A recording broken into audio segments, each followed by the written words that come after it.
Hello, everyone. Welcome to this press conference. Congratulations, FNATIC, for your victory. Now we are going to start with some questions here in the room. You go first. Yes, hello, Sierra Zobi, freelance esports commentator. This question goes over to Coach Milan. On behalf of another coach you may know of, King Fred, we just wanted to know, you had a very creative composition today pulled out on Ascent with the chamber. Was there any inspiration for it? It's funny. Shout out King Fred. Shout out King Fred, first of all. I think, obviously, it's a composition that Ben Scott is very familiar with.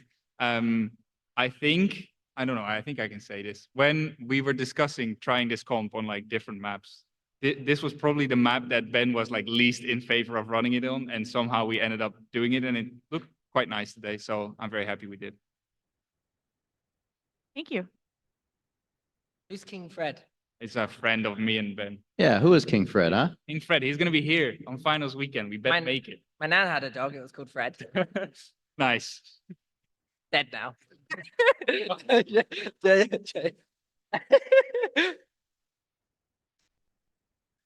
Fred. It bit my balls once. Anyway. Moving on.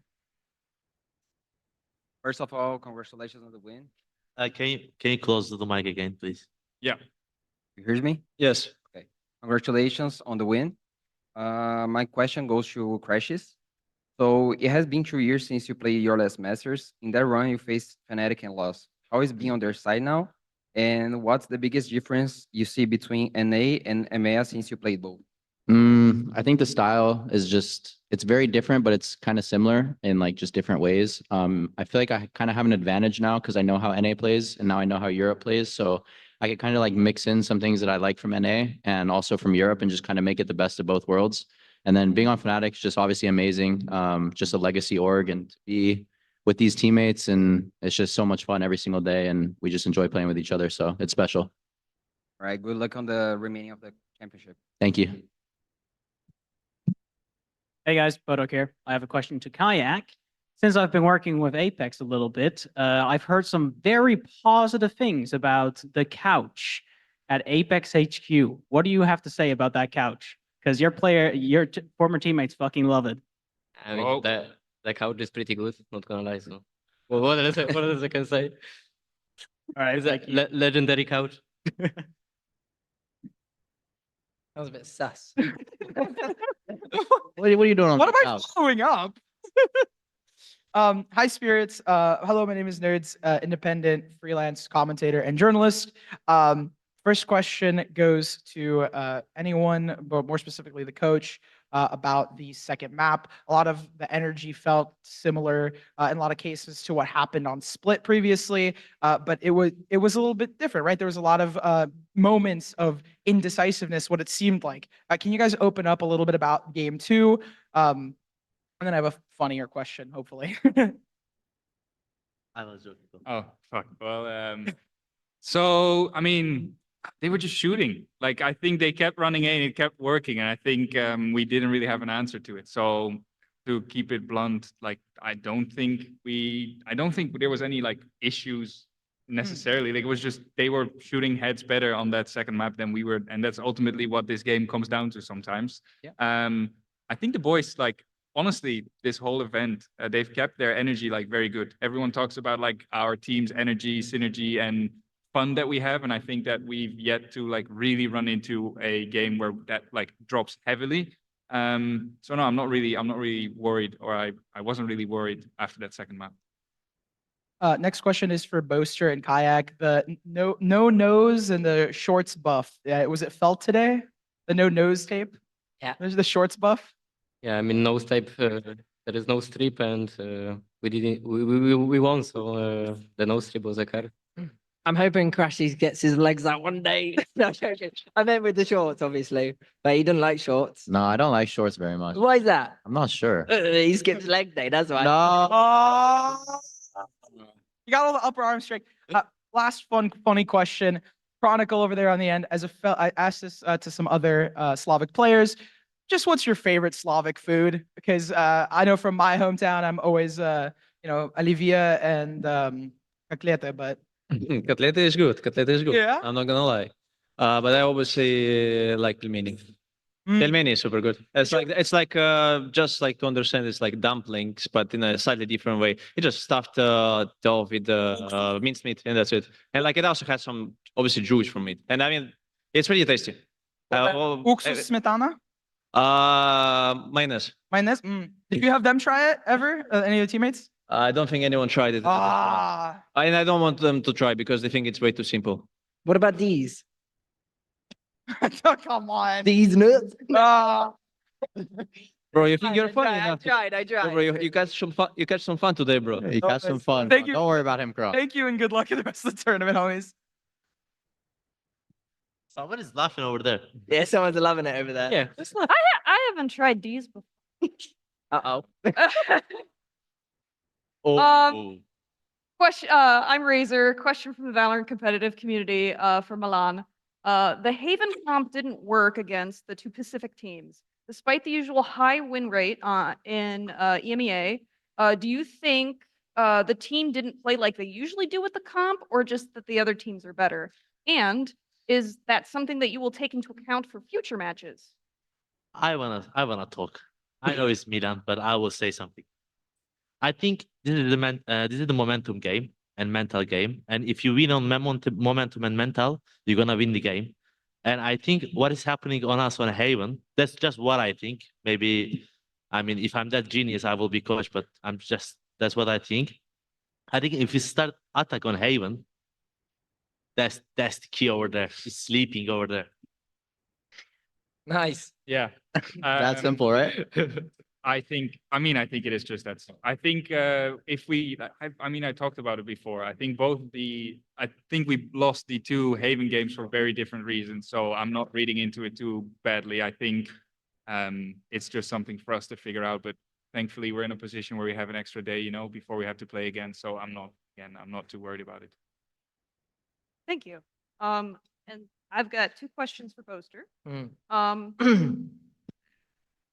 FNATIC dominated in 2023, and a lot of the team has changed since then. Do you think that not carrying around the pressure of continuing the dominance of 2023 FNATIC has helped you perform and lead the team in a better way? Yes and no, I guess. I think from last year's perspective, it was like we wanted to have that dominance again, and then we got caught with our pants down a little bit. So then we were trying to play catch up, but then there's a lot of mental aspects playing into last year. This year was a bit more chill. Like zero expectations has been working so far, other than kickoff. But I'd say that's I kind of forgot that on the first day here, and we were stressing out in that Gen G game. As you could see, probably in like the footage and stuff. And then today, I don't think it was as stressed. Like even though we were losing Haven, it didn't feel stressed. It just felt like they were absolutely banging us. And so when it came to Ascent and we got the ball rolling, it just feels good. We're definitely a momentum team, but most teams are, I'd say. And I just think, I think we're capable of greatness. We just got to believe in ourselves and have fun and just like bring the energy, bring the vibes. Thank you. And one more question for you, Boaster, and anyone else can answer this as well. Boaster, you've gone to a lot of different countries in your career as a player. Is there any place that you would like to come back to, or a new place that you'd like to go to? New place or any place I'd like to go back to? I didn't get a single win in China. I need to go back there. I went 0-2. Instant out. Actually, I stayed. I was going to say instant out on the plane, but I didn't. I stayed. So that was cool. And I'd say it would be, I'm not going to lie, it would be nice to go back to Brazil as well. Mainly because, like, I don't know, it was just a big core memory, the first ever win, and it'd be nice to go back there and them screaming at me, "You're gonna die again." But it was in Portuguese. It was fine. I didn't understand it, but it was hype. Those are two. And then new places. I've been everywhere, haven't I? No, I'm joking. I don't know. Actually, new place. I haven't really thought about it. Poland. Poland. Here we go then. Masters. What is it? Poznan? Yeah, Poznan. Masters Poznan. Masters Krakow. Let's go. Can I answer that as well? I would like to go Turkey again, because when I played in Turkey, I didn't have experience at all. So it was my first champions, and we actually get close to win, but I mean, why are you looking at me? You bro? got close to winning. Yeah. I want. Yeah, bro. Never mind. Yeah, I will just not go take. Thank you. We are going to take some questions on the call. Anna, you go first. Hi, congratulations on the win. My question is for Boaster. You give us all heart attacks when you hit a site with so little time left. What is going through your mind when this happens, and how do you capitalize off of it? During a round, there's a lot of moving aspects in the game, and it's just about trying to weigh up in those times where there's little moments of freezing, what site's the best to hit, and in those times, I'm just trying to figure out what the hell's going on, whilst also not dying.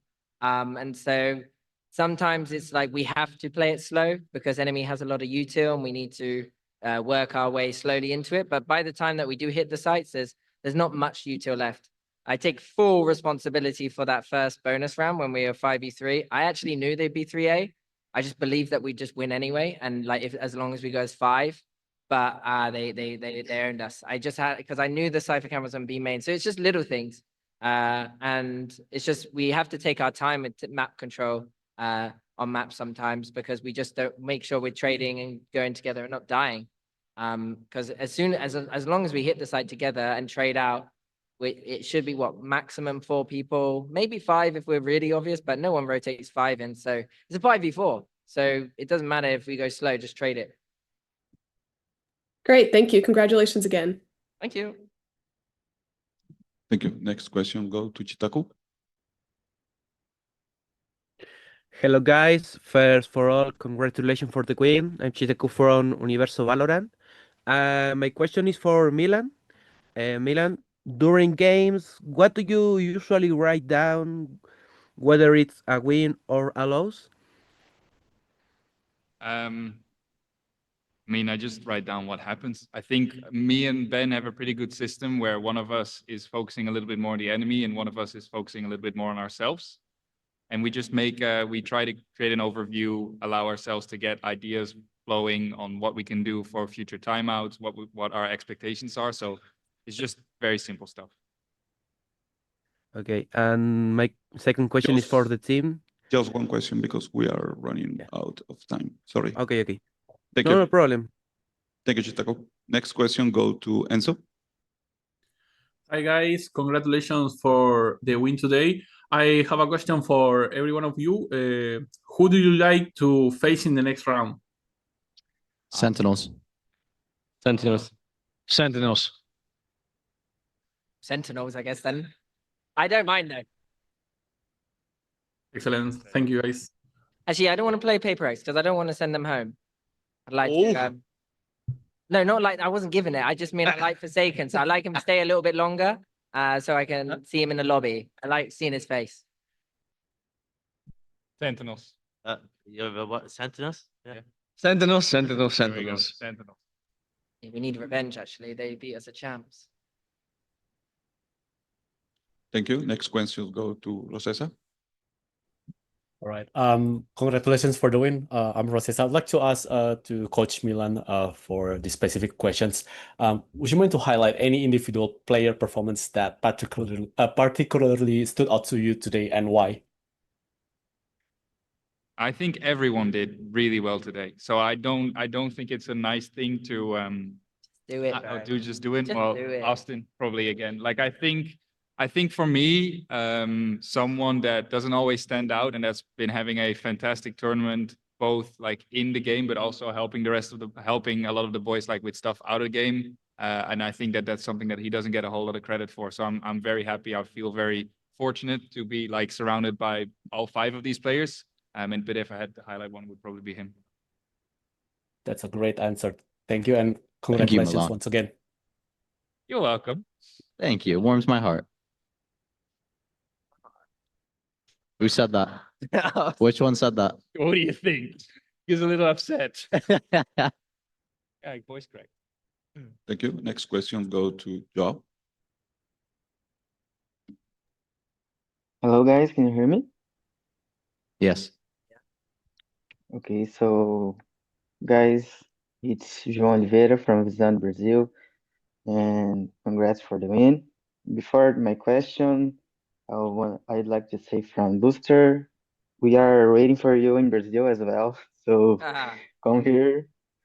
And for Off-Fire, my question is, you thanked a lot for crashes after the mistake shot in the SN that round. But after all, you played so well in the SN. And I would like to know from you if Crashes will pay your dinner tonight, or if you paid for him from the saving in that map. I guess the question is mine, but I do not understand. He's asking Austin like helped you a lot, I think, on Ascent. And are you gonna pay for his dinner tonight? I mean, he didn't help me on Ascent, but Oh. okay. I gotta give. He helped me a lot. Whenever I go somewhere, he put recon and he put drone, and he calmed me super well. And every peak I was doing it, he was calling me. So thank you. I will pay your dinner. I'll pay your dinner, bro. Okay. Ryan's paying. Oh, Thank you, bro. Knocked my ears out. Sorry, I didn't realize he would do that. Last question on the call goes to Pedro. Hey guys, Pedro Romero, independent journalist. I kind of got here a little bit late, so I'm not sure if the question I want to ask has already been asked, but I'm gonna shoot my shot anyway. This question is gonna go out to Bolster. You kind of put up an interesting comparison from like in terms of like the locations of the places that you competed in throughout your career in this game, and I want to ask you something about that or within that aspect.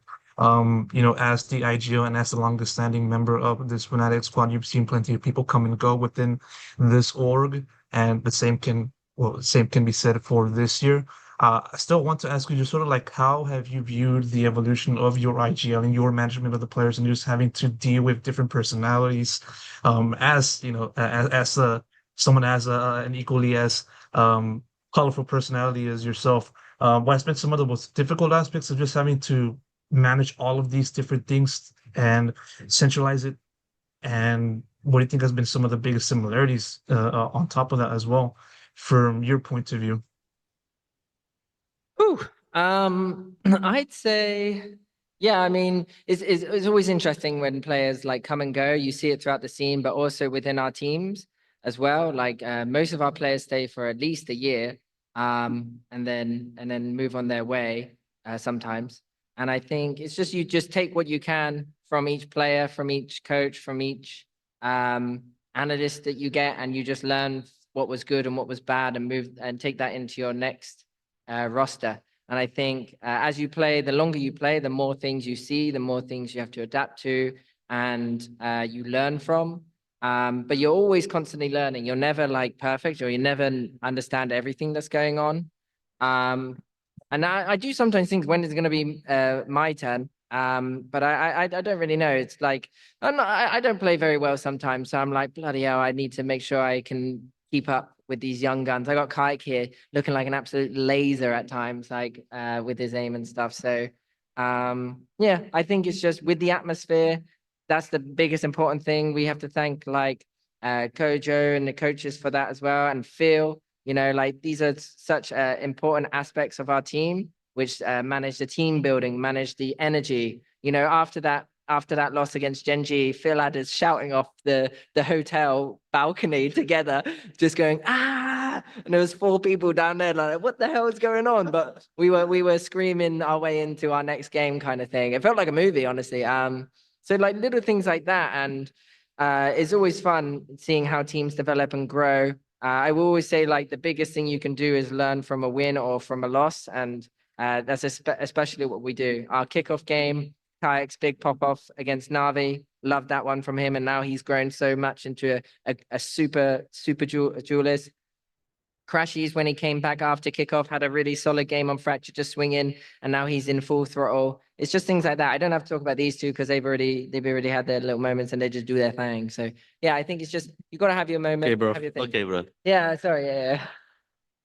I could talk you up there. If you like. No. I don't want. I'll buy you dinner. Thank you. Now we are going to take some questions here from the fans. So if you want to see the fans, you can watch this screen on your right. First, congratulations on your win. My question goes to Alfier.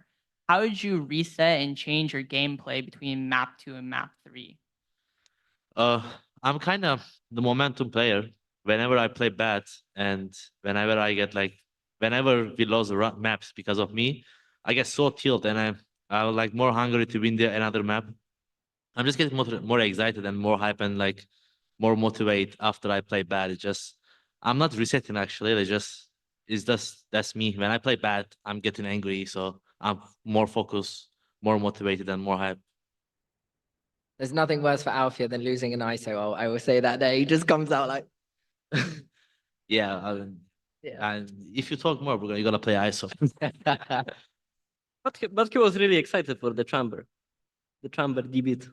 I mean, I've been telling you. I've been telling you, Asen is best man. I've been telling you. Thank you. Next question. So this question is for Crashies. So I've been following Optic for when it existed. So I just have to ask, between Boaster and Finesse, who's the better IGL? Oh God, what a tough question. Do the safe one. Well, I played with FNS for 3 or 4 years. I've only played with Boaster for what, 6 months. But I think what Boaster like differs from FNS is Boaster has done it with multiple rosters before. He won EMEA back-to-back last season as well with like a completely different roster. And I think I think he just can do it with a lot more pieces. I think FNS was definitely like one of my closest friends and like closest teammates I've ever had. And I learned so much about him and how to be like a better human and player and stuff like that.